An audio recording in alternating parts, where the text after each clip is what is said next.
মুভির শুরুতে নোয়া নামের একটি সুন্দরী মেয়েকে দেখানো হয়। কিছুদিন আগে একটি গাড়ি দুর্ঘটনায় তার বাবা মা মারা গেছে। নোয়া সম্পূর্ণ একা থাকে। এই পৃথিবীতে তার বন্ধু মলি ছাড়া আর কেউ নেই। দীর্ঘ সময় একা থাকার কারণে নোয়া এখন ভীষণ ক্লান্ত ও বিরক্ত। একাকিত্ব তাকে ভেতর থেকে কুড়ে কুড়ে খাচ্ছে। তাই মলির কথায় সে অনলাইন ডেটিং অ্যাপে নিজের জন্য একজন সঙ্গী খুঁজতে শুরু করে। আজও নোয়া ডেটিং অ্যাপে একটি ছেলের সাথে কথা বলে। সামান্য কথোপকথন ও বোঝাপড়ার পর তারা দুজনে দেখা করার সিদ্ধান্ত নেয়, যাতে তারা একে অপরকে আরো ভালোভাবে জানতে পারে। ছেলেটির আসতে কিছুটা দেরি হচ্ছিল, তাই নোয়া ফোনে মলিকে সেই ছেলেটি সম্পর্কে বলতে শুরু করে, যা শুনে মলিও বেশ খুশি হয়। কিছুক্ষণ পর একটি হোটেলে তাদের দেখা হয়। তখনই সেই ছেলেটি নিজের নাম জন বলে। জন দেখতে ভালো হলেও তার কথাবার্তা এবং আচরণ নোয়ার কাছে খুব অদ্ভুত মনে হতে থাকে। এমনকি সে খুব নোংরাভাবে খাবার খাচ্ছিল। খাবার খাওয়ার সময় তার গলার স্কার্ফটি বারবার খাবারের উপর পড়ছিল, যা দেখে নোয়া বেশ অস্বস্তি বোধ করে। সবচেয়ে অবাক করার বিষয় হলো খাবারের বিলটাও নোয়াকেই মেটাতে হয়। হোটেল থেকে বাইরে আসার পর জন নোয়ার কাছাকাছি আসার চেষ্টা করে। জনের এমন আচরণে অতিষ্ঠ হয়ে নোয়া তাকে সরাসরি জানিয়ে দেয় যে জনকে তার বিন্দুমাত্র পছন্দ হয়নি, তাই সে তাকে বিয়ে করবে না। এসব শুনে জনের ভীষণ রাগ হয় এবং সে নোয়াকে গালিগালাজ ও অপমান করে সেখান থেকে চলে যায়। তখন রাত অনেক হয়ে গিয়েছিল, তাই নোয়া আস্তে আস্তে তার গাড়ির দিকে যেতে শুরু করে। কিন্তু হঠাৎ করেই তার মনে হতে থাকে যেন কেউ তার পিছু নিচ্ছে। নোয়া খুব ভয় পেয়ে যায় এবং দ্রুত তার গাড়ির দিকে দৌড়ায়। কিন্তু শেষ পর্যন্ত জানা যায় এটি কেবলই তার মনের ভুল ছিল, কারণ সেটি একটি সাধারণ মানুষ ছিল। পরের দিন সকালে নোয়া মলির সাথে দেখা করে জনের ব্যাপারে সব বলে, যে সে কত অদ্ভুত একটা মানুষ। এসব শুনে মলি নোয়াকে নিয়ে মজা করতে থাকে, কারণ নোয়া অনেকদিন ধরেই নিজের জন্য একটা ছেলে খোঁজার চেষ্টা করছে, কিন্তু এখনো কাউকে পায়নি। বাড়ি ফিরে নোয়া নিজের কাজে ব্যস্ত হয়ে পড়ে, কিন্তু তার মন তখনও সেই ডেটিং অ্যাপের দিকেই ছিল। তখনই একটি ছেলে নোয়াকে মেসেজ করে, কিন্তু যখন তাদের কথা শুরু হয় তখন ছেলেটি নোয়াকে একটি ছবি পাঠায়, যা দেখে নোয়া বেশ ভয় পেয়ে যায়। তাই সে মোবাইলটি রেখে দিয়ে আবারও নিজের কাজে মন দেয়। পরদিন সকালে যখন সে ঘরের জিনিসপত্র কেনার জন্য একটি দোকানে যায়, তখন সে খেয়াল করে যে দোকানের সব মানুষ তার দিকে খুব অদ্ভুত নজরে তাকাচ্ছে। তবে নোয়া এই বিষয়টিতে খুব একটা পাত্তা না দিয়ে এক জায়গায় দাঁড়িয়ে সবজি কিনতে থাকে। তখনই সেখানে স্টিভ নামের এক ব্যক্তির সাথে তার দেখা হয়। স্টিভের আচরণ নোয়ার কাছে খুব ভালো লাগে এবং প্রথম দেখাতেই সে স্টিভকে পছন্দ করে ফেলে। স্টিভও সিঙ্গেল ছিল, তাই কথাবার্তার মাধ্যমে দুজনে খুব ভালো বন্ধু হয়ে যায়। স্টিভ নোয়ার কাছে তার নাম্বার চায়, তখন নোয়া কোনো কিছু না ভেবেই তাকে নিজের ব্যক্তিগত নাম্বারটি দিয়ে দেয়। পরের দিন নোয়া আবার মলির সাথে দেখা করে তাকে স্টিভের ব্যাপারে বলে, সেই সাথে এটাও জানায় যে তারা একে অপরের সাথে নাম্বার শেয়ার করেছে। এই কথা শুনে মলি নোয়ার উপর রেগে যায় এবং বলে যে তার এভাবে কোনো অপরিচিত মানুষের উপর বিশ্বাস করা উচিত হয়নি। কিন্তু নোয়া মলিকে আশ্বস্ত করে যে স্টিভ একজন ভালো মানুষ, তাকে একটা সুযোগ দেওয়া উচিত। আর সম্ভবত এই সুযোগটাই নোয়ার জীবনের সবচেয়ে বড় ভুল সিদ্ধান্ত প্রমাণিত হতে চলেছিল। বাড়ি ফেরার পথে স্টিভ নোয়াকে মেসেজ করে এবং রাতে তাকে একটি ক্লাবে আসার জন্য আমন্ত্রণ জানায়। এটি দেখে নোয়া মনে মনে খুব খুশি হয় যে স্টিভ তার প্রতি আগ্রহ দেখাচ্ছে। এই দিনটার জন্যই নোয়া অনেকদিন ধরে অপেক্ষা করছিল। রাতে নোয়া স্টিভের বলা সেই ক্লাবে পৌঁছায়। সেখানে স্টিভ খুব সুন্দরভাবে নোয়াকে স্বাগত জানায়। ক্লাবের ম্যানেজার পলও নোয়াকে খুব ভালো করেই চিনত, কারণ সে নোয়ার এক্স বয়ফ্রেন্ড ছিল। এবার স্টিভ এবং নোয়ার মধ্যে অনেক কথাবার্তা হয়। তখন নোয়া জানতে পারে যে স্টিভ একজন সার্জন এবং সেও নোয়ার মতোই সম্পূর্ণ একা। তার বাবা মাও মারা গেছেন। কিছুক্ষণ পর নোয়া স্টিভকে তার সোশ্যাল মিডিয়া সম্পর্কে জিজ্ঞাসা করে। জবাবে স্টিভ বলে যে সে কোনো সোশ্যাল মিডিয়া ব্যবহার করে না, কারণ নিজের কাজের ব্যস্ততার জন্য সে সময়ই পায় না। ক্লাবে দুজনে একসাথে অনেক সময় কাটায় এবং প্রচুর ড্রিঙ্কস করে। তাই নোয়া স্টিভকে নিজের বাড়িতে নিয়ে আসে এবং আজকের রাতটা তারা একসাথেই কাটায়। পরের দিন সকালে নোয়া যখন চোখ খোলে তখন স্টিভ ঘুমাচ্ছিল। তাই সে নিজের মোবাইল দিয়ে স্টিভের একটি ছবি তুলে নেয়, কারণ কোথাও না কোথাও সে স্টিভকে পছন্দ করতে শুরু করেছিল। গোসল করার সময় নোয়া স্টিভের সেই ছবিটি মলিকে পাঠায় এবং বলে যে স্টিভ খুব ভালো মানুষ, গত রাতে তারা একসাথেই ছিল এবং খুব ভালো সময় কাটিয়েছে। মলি নোয়ার কাছে স্টিভের ইনস্টাগ্রাম আইডি চায়, যাতে সেও দেখতে পারে স্টিভ কেমন মানুষ। কিন্তু নোয়া যখন জানায় যে স্টিভ কোনো সোশ্যাল মিডিয়া ব্যবহার করে না আর তার কোনো ইনস্টাগ্রাম আইডিও নেই, তখন মলি স্টিভের উপর কিছুটা সন্দেহ করে, কারণ বর্তমান যুগে সবাই সোশ্যাল মিডিয়া ব্যবহার করে কিন্তু স্টিভ করে না। মলি নোয়ার জন্য খুশি থাকলেও তার মনে মনে খারাপ কিছুর আভাস পাচ্ছিল, তাই সে নোয়াকে একটু সতর্ক থাকতে বলে কিন্তু নোয়া মলিকে বিশ্বাস করায় যে সে যেমনটা ভাবছে তেমন কিছুই নয়। এভাবেই সময় কাটতে থাকে এবং তাদের একসাথে থাকার বেশ কিছুদিন পার হয়ে যায়। স্টিভ এবং নোয়া একে অপরের সাথে বেশ আনন্দ করছিল, তাদের জীবন খুব ভালোই কাটছিল। কিন্তু মলি তাদের এই সম্পর্কে খুব একটা খুশি ছিল না, কারণ সে এখনো স্টিভের ব্যাপারে স্বস্তি পাচ্ছিল না। তবে নোয়া এসব কথায় কান দেয়নি। একদিন খাবার খাওয়ার সময় স্টিভ নোয়াকে বলে যে সে নোয়ার জন্য একটি সারপ্রাইজ প্ল্যান করেছে এবং সেখানেই সে তাকে বিয়ের প্রস্তাব দেবে। তাই আগামীকাল তারা দুজনে একটি প্রাইভেট আইল্যান্ডে যাচ্ছে।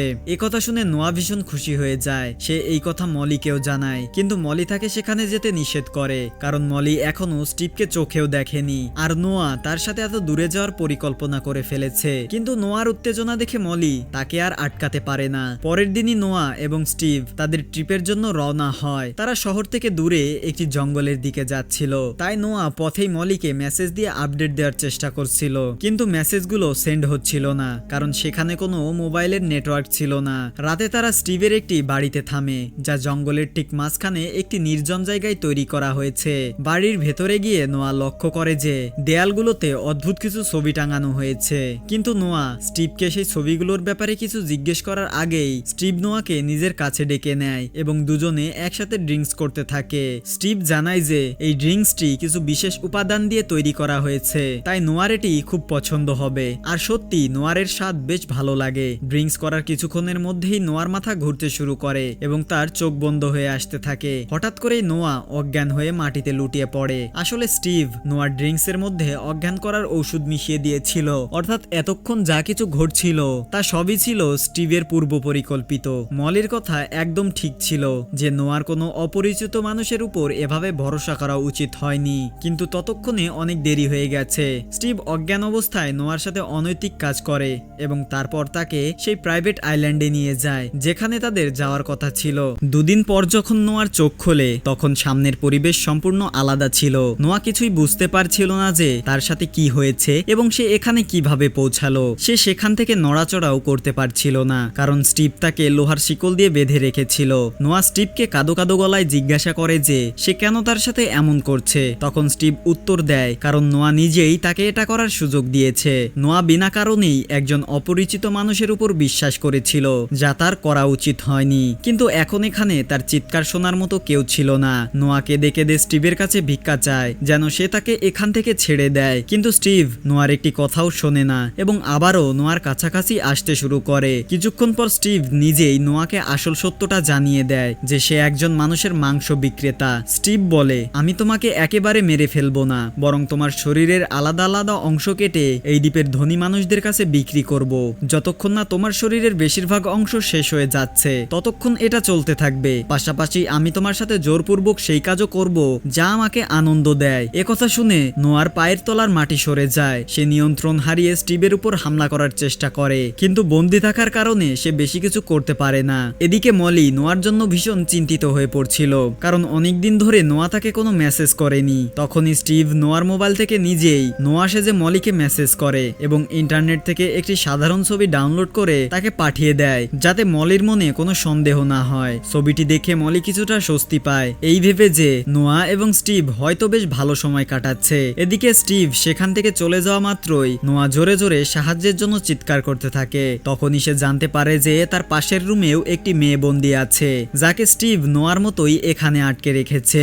সেই মেয়েটি জানায় যে স্টিভ অলরেডি তার শরীরের অংশ কেটে বিক্রি করা শুরু করে দিয়েছে এবং সে নিজেও মানুষের মাংস খেতে পছন্দ করে। আসলে এই পৃথিবীতে এমন অনেক ধনী মানুষ আছে যারা মেয়েদের মাংস খেতে পছন্দ করে, অর্থাৎ তারা নরখাদক, এবং স্টিভ তাদের কাছে মানুষের মাংস পৌঁছে দেওয়ার কাজ করে, যার বিনিময়ে সে প্রচুর টাকা পায়। মলি, যার মনে তখনও নোয়ার জন্য চিন্তা কাজ করছিল, সে ইন্টারনেটে স্টিভের ব্যাপারে খোঁজ খবর নিতে শুরু করে, কিন্তু ইন্টারনেটে স্টিভ নামের কোনো ডাক্তার বা সার্জনের অস্তিত্ব ছিল না। তাই সে আবারও নোয়াকে মেসেজ করে যে সে যেন ওখানকার আরো কিছু ছবি পাঠায়, কিন্তু স্টিভ আবারও নোয়া সেজে রিপ্লাই দেয় যে তারা এখানে খুব খুশিতে আছে এবং একটু রিল্যাক্স হওয়ার জন্য সে কিছুক্ষণের জন্য মোবাইল বন্ধ রাখছে। একথা শুনে মলির সন্দেহ আরো বেড়ে যায়, তাই সে স্টিভের পাঠানো ছবিটি ইন্টারনেটে রিভার্স সার্চ করে। এতে সে জানতে পারে যে এই ছবিটি গুগলের একটি সাইট থেকে নেওয়া হয়েছে। মলি দ্রুত নোয়াকে কল করতে বলে, কিন্তু এবার ওপাশ থেকে আর কোনো উত্তর আসে না, যার ফলে মলি নিশ্চিত হয়ে যায় যে নোয়ার সাথে অবশ্যই খারাপ কিছু ঘটছে এবং এতক্ষণ নোয়ার সাথে নয় নয়, বরং অন্য কারো সাথে তার কথা হচ্ছিল।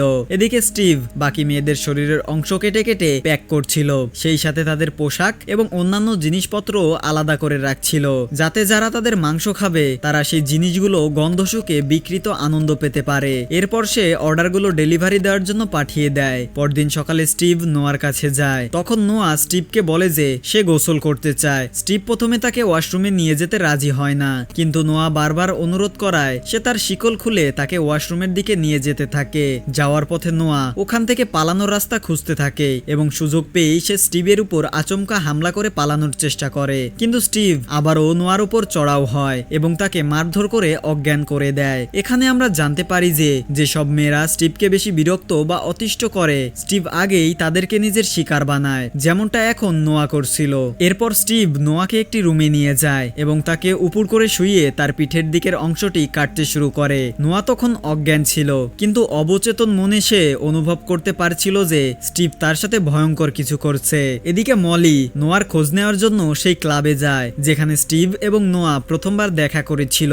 মলি ক্লাবের ম্যানেজার পলের কাছে স্টিভের ক্রেডিট কার্ডের ডিটেলস জানতে চায়, যা দিয়ে স্টিভ বিল পে করেছিল, কিন্তু পল ক্লাবের প্রাইভেসির কারণে প্রথমে স্টিভের তথ্য দিতে রাজি হয় না। কিন্তু যেহেতু সে মলিকে আগে থেকেই চিনত, তাই মলির বারবার অনুরোধে সে তাকে স্টিভের সব ডিটেলস দিয়ে দেয়, যেখানে দেখা যায় যে স্টিভের আসল নাম অন্য কিছু ছিল। এখন মলি ইন্টারনেট থেকে স্টিভের আসল নাম দিয়ে অনুসন্ধান শুরু করে, কিন্তু অনেক চেষ্টার পরেও সে স্টিভের ব্যাপারে কিছুই পায় না। তবে ভালো বিষয় হলো মলি স্টিভের স্ত্রী এবং আরো দুটি সন্তানের ব্যাপারে জানতে পারে এবং সেই সাথে স্টিভের বাড়ির ঠিকানাও পেয়ে যায়। নোয়ার যখন জ্ঞান ফেরে তখন পিঠের অংশ কেটে নেওয়ার কারণে সে ঠিকমতো বসতেও পারছিল না। তখন স্টিভ সেখানে এসে তার পাশের রুমের মেয়েটিকে অন্য কোথাও নিয়ে যায়, অর্থাৎ এবার সে তার শরীরের অন্যান্য অংশ কেটে বিক্রি করবে। নোয়ার রুমে অনেকগুলো বই পড়েছিল। নোয়া তার মধ্যে একটি বই পড়ে যার ভেতরে একটি মেয়ের লেখা নোট ছিল, যেই মেয়েটিকে নোয়ার আগে এই রুমে বন্দি করে রাখা হয়েছিল। মেয়েটি লিখেছিল, তুমি যদি এই বইটি পড়ে থাকো তার মানে হলো স্টিভ তোমাকে পছন্দ করে, আর এই সুযোগটা ব্যবহার করেই তুমি স্টিভকে নিজের ফাঁদে ফেলে এখান থেকে পালিয়ে নিজের জীবন বাঁচাতে পারো। কিছুক্ষণ পর যখন পাশের রুমের মেয়েটিকে আবার ফিরিয়ে আনা হয় তখন সে ব্যথায় চিৎকার করে কাঁদছিল। তার সমস্ত সাহস এবার ভেঙে পড়েছিল এবং সে এখান থেকে মুক্ত হওয়ার আশাও ছেড়ে দিয়েছিল, কিন্তু নোয়া তাকে সাহস দেয় এবং বলে যে স্টিভকে এর চেয়েও ভয়ানক মৃত্যু পেতে হবে, সেই সাথে ওইসব মানুষদেরও যারা মেয়েদের মাংস খায়। ইতিমধ্যে মলি স্টিভের বাড়ির সামনে পৌঁছে গিয়েছিল। সে গাড়িতে বসে ওখানকার পরিবেশ লক্ষ্য করতে থাকে। তখনই স্টিভের স্ত্রী এবং সন্তানরা বাড়ি ফেরে। এতে মলি নিশ্চিত হয়ে যায় যে এটি স্টিভের পরিবার। মলি পলকে নিজের লাইভ লোকেশন সেন্ড করে বলে যে যদি সে কিছুক্ষণের মধ্যে ফিরে না আসে তবে পল যেন পুলিশ নিয়ে এই লোকেশনে চলে আসে। দরজায় নক করে মলি স্টিভের স্ত্রীকে জানায় যে তার স্বামী মলির বন্ধু নোয়াকে নিজের সাথে নিয়ে গেছে এবং বেশ কিছুদিন ধরে তাদের কোনো খোঁজ পাওয়া যাচ্ছে না। স্টিভের স্ত্রী বিশ্বাসই করতে পারছিল না যে তার স্বামী এমন কোনো কাজ করতে পারে, তাই সে মলির কথা বিশ্বাস না করলেও তাকে বাড়ির ভেতরে নিয়ে যায়। এদিকে আইল্যান্ডে নোয়া স্টিভকে কথার ছলে জিজ্ঞাসা করে যে মানুষের মাংসের স্বাদ কেমন হয় এবং তারা কারা যারা এটা খেতে পছন্দ করে। স্টিভ নোয়ার মুখে এই কথা শুনে প্রথমে একটু অবাক হয়, কিন্তু পরে সে তাকে জানায় যে এই মাংসের স্বাদ এমন যা পৃথিবীর অন্য কোনো সুস্বাদু খাবারে নেই। তাই যেসব মানুষের কাছে প্রচুর টাকা আছে তারা নিজেদের বিকৃত আনন্দের জন্য এমন মাংস খেতে পছন্দ করে। এরপর সে সেখান থেকে বেরিয়ে নিজের আসল বাড়িতে চলে আসে, যেখানে মলি আগে থেকেই উপস্থিত ছিল। মলি স্টিভকে সরাসরি নোয়ার ব্যাপারে জিজ্ঞাসা করে, কিন্তু স্টিভ পরিষ্কার মিথ্যা বলে দেয় যে সে কোনো নোয়াকে চেনে না। হতাশ হয়ে মলি যখন সেখান থেকে চলে যেতে উদ্যত হয় ঠিক তখনই সে নোয়ার ফোনে কল দেয়, আর সাথে সাথে নোয়ার ফোনটি স্টিভের পকেটেই বেজে ওঠে। মলি সম্পূর্ণ নিশ্চিত হয়ে যায় যে স্টিভই নোয়াকে আটকে রেখেছে এবং তার সাথে খারাপ কিছু করেছে, কিন্তু মলি কিছু করার আগেই পেছন থেকে স্টিভের স্ত্রী মলির মাথায় আঘাত করে তাকেও অজ্ঞান করে দেয়। এখানে একটি বড় টুইস্ট সামনে আসে। স্টিভের স্ত্রী নিজেও একসময় স্টিভের শিকার ছিল। স্টিভ তারও একটা পা কেটে ফেলেছিল। এরপর স্টিভ তাকে বাধ্য করে বিয়ে করে এবং এখন সেও স্টিভের সাথে এই অপরাধমূলক কাজে সাহায্য করে যাতে স্টিভ তাকে মেরে না ফেলে। স্টিভ এবার আবারও নিজের কাজে লেগে পড়ে। বাড়ির বাইরে সে মেশিন দিয়ে মাংস কাটছিল। তখনই ব্যাকগ্রাউন্ডে নরখাদকের একটি চিহ্ন দেখানো হয় যার সদস্য ছিল স্টিভ। এভাবেই সময় কাটতে থাকে। বইটিতে লেখা পরামর্শ অনুযায়ী নোয়া ভালো ব্যবহারের নাটক করে স্টিভকে নিজের কথার জালে ফাঁসানোর চেষ্টা চালিয়ে যায়। একদিন যখন তারা দুজনে খাবার খাচ্ছিল তখন নোয়া স্টিভকে জিজ্ঞেস করে, তুমি কত বছর বয়স থেকে মেয়েদের মাংস খাও? স্টিভ উত্তর দেয়, যখন যখন আমার বয়স 19 বছর ছিল তখন থেকে। একবার আমি ভুলবশত একটি মেয়ের মাংস খেয়ে ফেলেছিলাম, তখন তার স্বাদ আমার কাছে খুব ভালো লাগে এবং তারপর থেকে আমি সেসব মানুষদের খোঁজ শুরু করি যারা এই মাংস খেতে পছন্দ করে। আর এই লোকেরা কোনো সাধারণ মানুষ নয়, বরং বিশ্বজুড়ে ছড়িয়ে থাকা ধনী ও প্রভাবশালী ব্যক্তি যারা এর জন্য অগণিত টাকা দিতে প্রস্তুত থাকে। কথোপকথনের মাঝে নোয়া টেবিলে রাখা কিছু ছুরি লক্ষ্য করে এবং মনে মনে স্টিভের উপর প্রতিশোধ নেওয়ার কথা ভাবে, কিন্তু আপাতত সে নিজের উপর নিয়ন্ত্রণ রেখে কোনো তাড়াহুড়ো করে না। এরপর স্টিভ নোয়াকে মানুষের মাংস দিয়ে তৈরি একটি ডিশ খাওয়ার জন্য দেয়। নোয়া সেটি খেতে না চাইলেও স্টিভকে বিশ্বাস করানোর জন্য সেটা তাকে খেতে হয়। নোয়া অভিনয়ের মাধ্যমে বলে যে মাংসের স্বাদ আসলেই তেমন যেমনটা সে বলেছিল।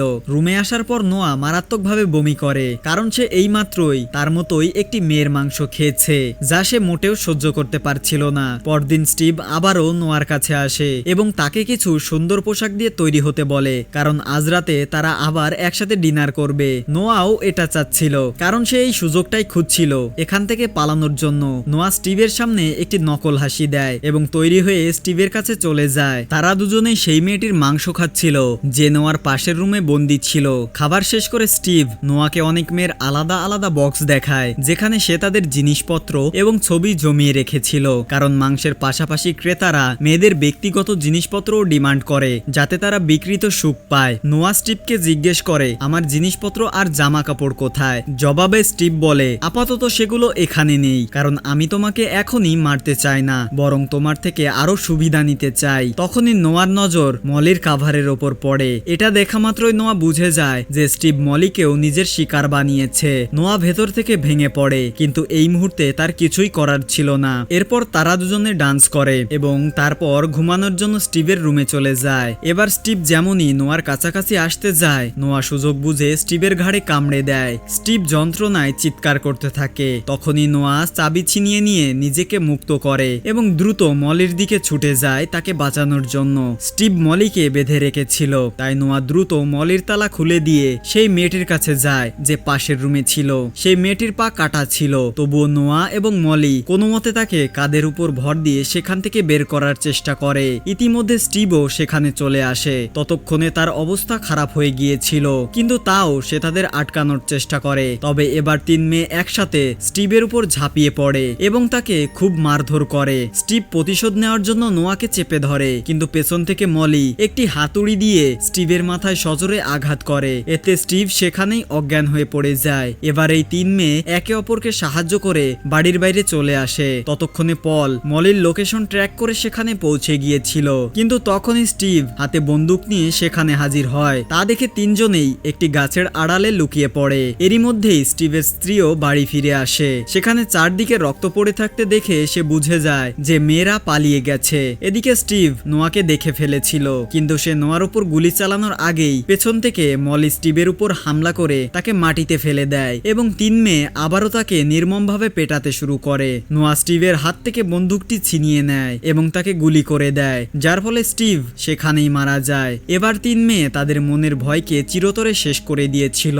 নোয়া নিজের ফোন নেওয়ার জন্য ভেতরে যায়। ততক্ষণে স্টিভের স্ত্রী স্টিভের মৃতদেহটি দেখে ফেলেছিল। সে তার গার্ডকে বলে যে স্টিভের বডিটি তুলে ফ্রিজে রেখে দিতে। এখানে আরো একটি ভয়ঙ্কর সত্য জানা যায় যে এই সবকিছুর পেছনে আসলে স্টিভের স্ত্রী ছিল, যে জোর করে স্টিভকে দিয়ে এই কাজগুলো করাতো, আর এখন সে স্টিভের বডির অংশ কেটেও বিক্রি করে দেবে। তখনই নোয়া তার সামনে আসে। নোয়াকে দেখা মাত্রই স্টিভের স্ত্রী এমন নাটক করতে থাকে যেন স্টিভ তাকেও বন্দি করে রেখেছিল আর সেও বাঁচতে চাচ্ছিল, কিন্তু আচমকা সে নোয়ার গলা টিপে তাকে মারার চেষ্টা করে। নোয়া পাশে পড়ে থাকা একটি চাবি তার গলায় ফুটিয়ে দিয়ে সেখান থেকে পালানোর চেষ্টা করে, কিন্তু স্টিভের স্ত্রী আবারও উঠে তাকে ধরে ফেলে। ঠিক তখনই মলি পেছন থেকে এসে তার মাথায় মারাত্মক আঘাত করে এবং তাকেও মেরে ফেলে। অবশেষে এই তিন মেয়ে স্বস্তির নিঃশ্বাস ফেলে। তখনই নোয়ার মোবাইলে সেই ডেটিং অ্যাপ থেকে অন্য একটি ছেলের মেসেজ আসে, কিন্তু নোয়া এবার আর সেই ভুল কখনো করবে না এবং সে অ্যাপটি ডিলিট করে দেয়। আর এরই সাথে মুভিটি এখানেই শেষ হয়। এই মুভিটি কেবল একটি হরর বা থ্রিলার গল্প ছিল না, বরং এটি ছিল সেই সব অন্ধকার জগতের এক ঝলক যা প্রায়ই টাকা এবং ক্ষমতার পর্দার আড়ালে লুকিয়ে থাকে। আমরা জানি না এই পৃথিবীতে কতজন স্টিভ ঘুরে বেড়াচ্ছে, তবে এটা নিশ্চিত যে অন্ধবিশ্বাস মানুষকে প্রায়ই এমন জায়গায় নিয়ে যায় যেখান থেকে ফিরে আসা অসম্ভব। এই গল্প যদি আপনাদের কোনো শিক্ষা দিয়ে থাকে তবে তা হলো ইন্টারনেটের এই দুনিয়ায় প্রতিটা সম্পর্ক যাচাই করা অত্যন্ত জরুরি, কারণ কখনো কখনো একটি ভুল সিদ্ধান্ত পুরো জীবন ধ্বংস করে দিতে পারে।